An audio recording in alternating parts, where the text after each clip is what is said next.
دگمه و سیبیل دارن با هم مبارزه میکنن که کدومشون تو این جعبه خالیه.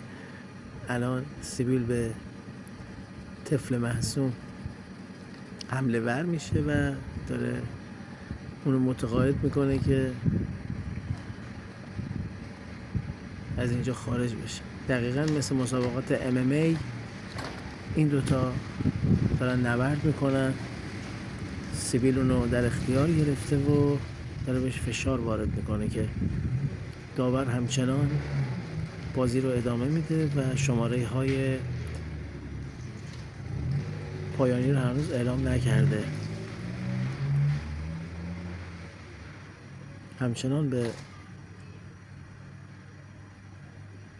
دگمه تایم داده، اما سیبیل همچنان برنده و ابراق و سر حال. پشت جعبه کمین کرده تا به حریف فرضی حمله میکنه. خود درگیری داره.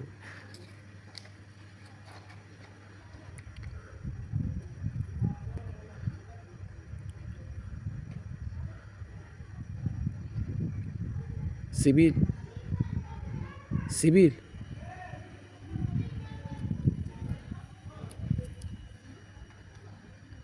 سیبیل آقا چه دیگه نمیاد، اون دیگه رفت، از تو ترسید، پایان مسابقه رو اعلام کرد.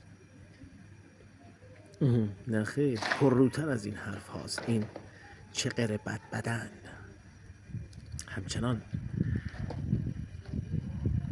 سر دست با هم کار میکنند.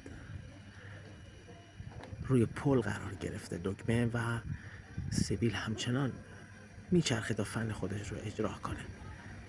به فکر فیتل بارانداز هست. بله، گردن رو در اختیار میگیره.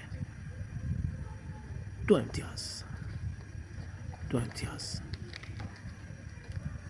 هنوز شونه‌هاش به خاک برخورد نکرده و ادامه میده.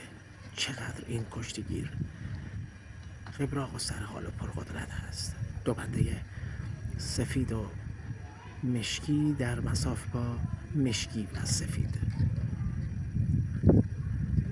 1 امتیاز دیگر رو داور برای سیبیل در نظر میگیره. از خاک بلند شد. تشک خارج شدن. زیر خمش گرفته برده روی پل. شیر مادر نان پدر حلال دلاور. تمام.